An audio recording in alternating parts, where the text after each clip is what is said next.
There are so many great Bible resources available to us today, and it's great that we take advantage of them while we still can. You've got Blue Letter Bible, you've got Bible Hub, and the one I want to talk to you today about is called eSword. Now, you can go and look it up over here on esword.net, and you can go, it'll come up, this will be the home page.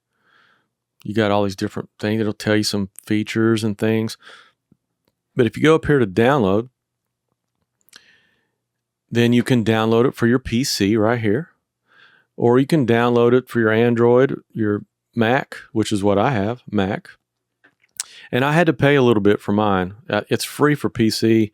It might be free for Mac now, but I've had mine for a little bit. And here's for an iPad, and here's for an iPhone. So it's a great program. And the one thing that's cool about it is if it downloads it to your computer. So if the internet is out, you can still, as long as you have electricity and a computer, you can still get on it. You can do Bible studies and stuff. So let's look at it here.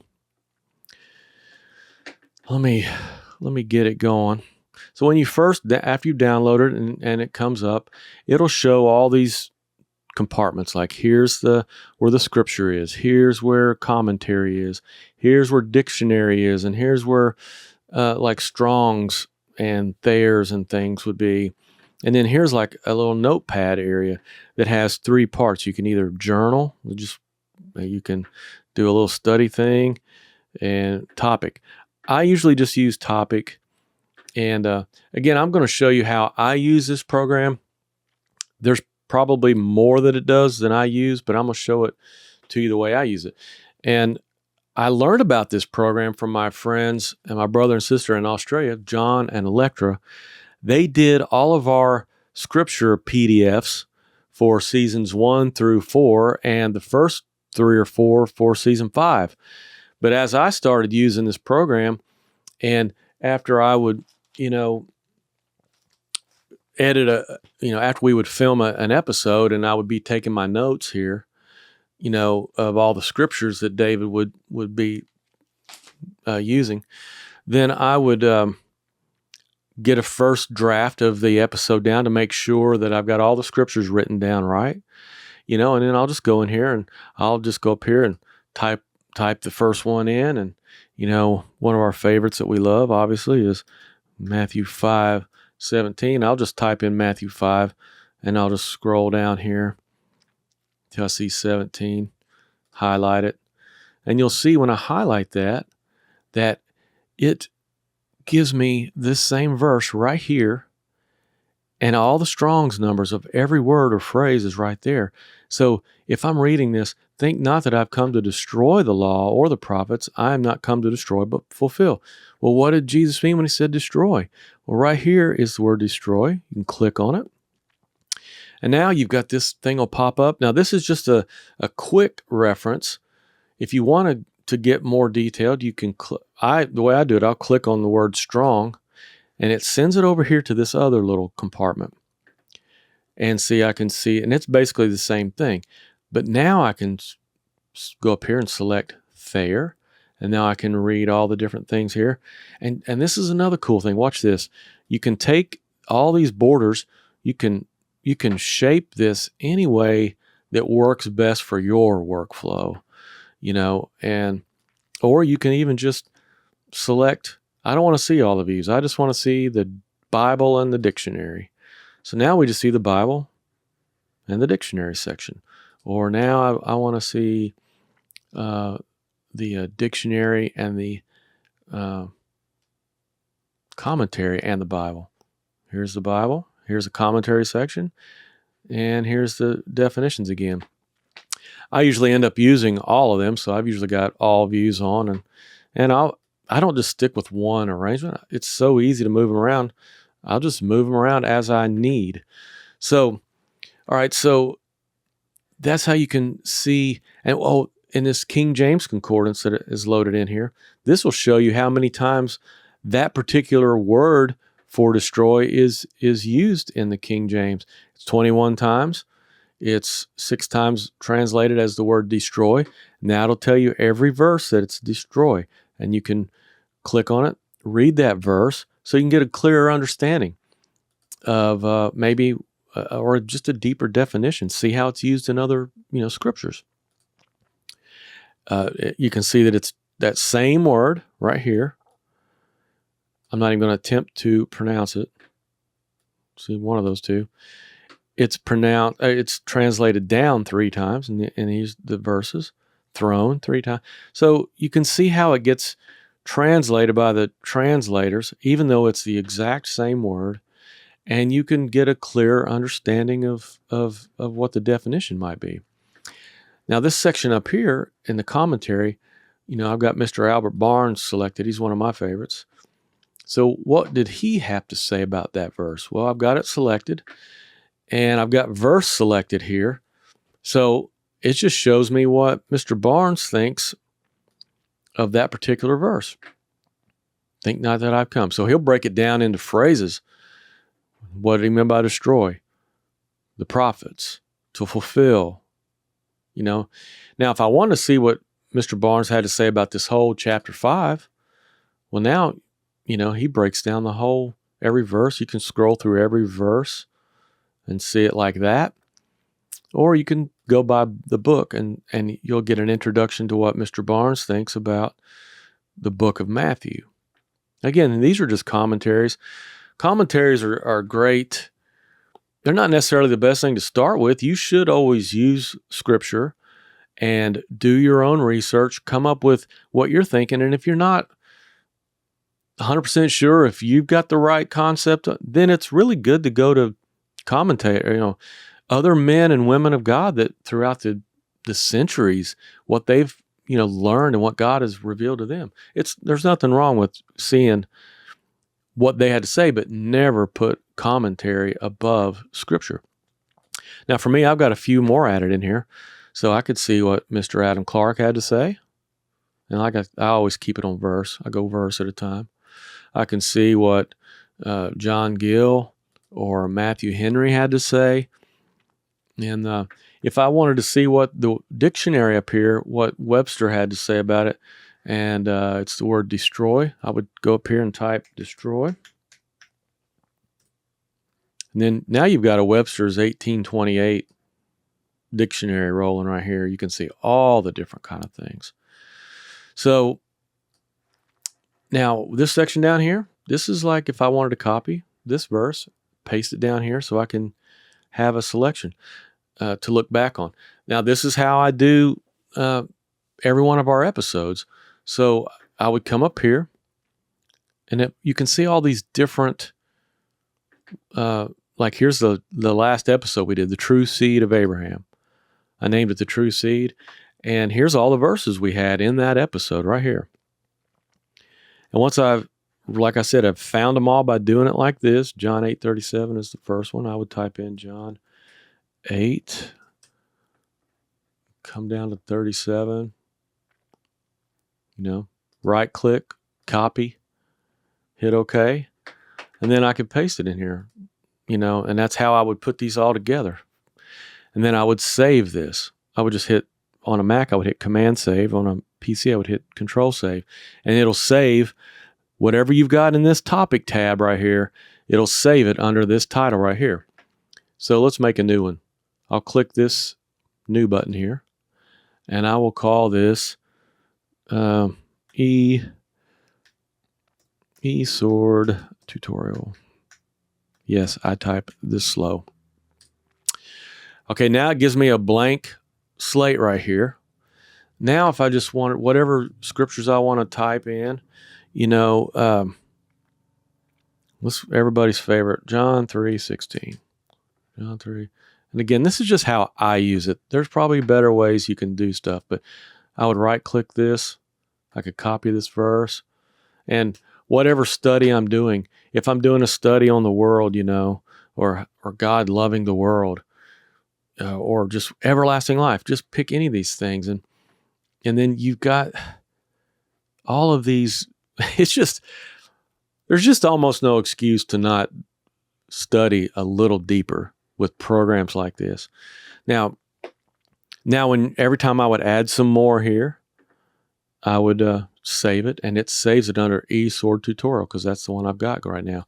So if I go back to God as a Spirit, which is one I'm starting because that's going to be our next episode on Doctrine of Christ, I've already kind of started, I've got that one set up. But I can go back to eSword Tutorial, and here's what we've got. So we haven't lost anything. As long as we save it before we either shut the program down or type in, make a new topic up here. And again, that's just for the topic. If you do a journal and you hit save, it's just going to save it under that date, whatever today's date is. If you write something down in a study, like you'll see I have wages keep showing up here. I've obviously saved that with a certain scripture.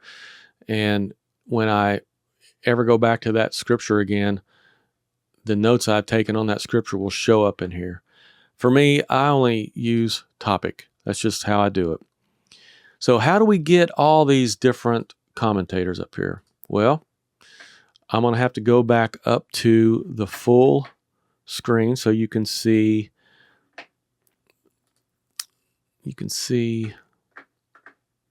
the very top of the screen up here. So up here under File, you can see Resources, and you can see Download. Well, now this window pops open, and we can see Bibles, commentaries, dictionaries, lexicons, reference books, devotionals. So Bibles, this will be where you can find every Bible that you want to have added into your eSword. Now you'll notice that there's a bunch here, and some of them say installed beside them. Those are the ones that I have installed. These are free. I don't have them all installed because I just don't want them all. But sometimes I add them in so I can do apostasy references. But you'll see here, these ones that are locked. Well, you can't download those for free. You have to actually purchase them. And if you wanted the Amplified Bible, you would click on it. You would hit download. Now you've got to put your credentials in to show that you've bought this. And you can purchase it here, or you can type in your, like if they've sent you an email after you bought it and you got a product key, you put in here. And then once that's in, then it's loaded in. Now, I think that once you do add things to your eSword, you have to close out your eSword and open it again for it to populate in there. It's the same thing with commentaries. These are the ones I have chosen. I have Albert Barnes. I have the Biblical Illustrator, the Cambridge Bible for Schools and Colleges, Adam Clark, Darby, John Gill, all these, Matthew Henry. There's many more I could have here. But then here's also some locked ones. Here's some more that if I wanted those, I would have to buy these. And some of these I might buy eventually. Dictionaries. I have the Naves, Smiths, the New Topical, Webster's dictionaries in there. And here's some more I could buy right here if I wanted to. And those are what shows up here. Lexicons. These are the concordances that show up down here. You'll see I've got the King James Concordance. I've got Mounts that we saw, Strong's, Thayer's. And for the Old Testament, we have Brown Drivers Briggs. We have Ancient Hebrew Lexicon of the Bible. So if I was, I've only been showing you New Testament scriptures, but my options would expand if I had an Old Testament scripture popped up here, and I may show you that in just a minute. Here's reference books. You often hear David speak of the ante-Nicene, church fathers from 1st, 2nd, 3rd century. Well, you can have these for free inside of eSword. I've got them all downloaded right here. You've got Josephus, Antiquities of the Jews. You've got all the creeds from Christendom throughout the years, and you've got just all these things. Nice stuff. And then again, you've got the ones you've got to buy. So there's so much here. It's like if I want to add creeds of Christendom, Volume 1, I would just click on it, hit download. It downloads it. Now, I'd have to close out eSword, open it back up, and it'll be there. So next time I close up or open back up, that's going to be in here. So that's how you add things here. Again, cross references. The only thing that's about left here is if you want to compare whichever Bibles you do have. See, right here I have all these. These are the few I have: ESV, ESV Plus, KJV, Amplified, the Modern King James, and the Young's Literal Translation, which I actually have the physical book of that and the physical concordance that Young did, and it's based on the same manuscripts that the King James is. So those are what you can compare. Any verse, it'll compare any Bible you have in there, parallel. I'm not sure where I set this up, but I obviously just picked the Young's Literal Translation, and so that's what it's showing me. Harmony, not sure what that one is. I've not used it either. But then, like I said up here, cross-references. John 3:16. Here's some other ones that are cross-referencing the similar type verses or verses that have similar meaning, or and then here's where you can type in any kind of word search. Or I'll just type in world, and I can choose the Bible and the whole Bible. Well, the word world is in here 288 times in 249 verses. And the blue shows you the word, and here's the verses that it's all in. If I just want to narrow it down to the Old Testament, there's the Old Testament. Here's the New Testament. And since I'm over here just in the book of John right now, it just shows me what's in the book of John. So that's how you use the search. You can do phrases in here like, so loved the world. And it's only in one verse, that exact phrase. I mean, I picked it. My mind is not totally fresh at the moment. I'm thinking about all this other stuff. But there's so many different phrases. Any phrase you're just thinking about, just type it in there, and then you'll see. And you can select, you need to find every word that I've typed in here, or just any of the words, or the phrase itself. See, if you if you type in the beginning, how about that? I thought of something. In the beginning. Now I've got all words and I've got Bible selected.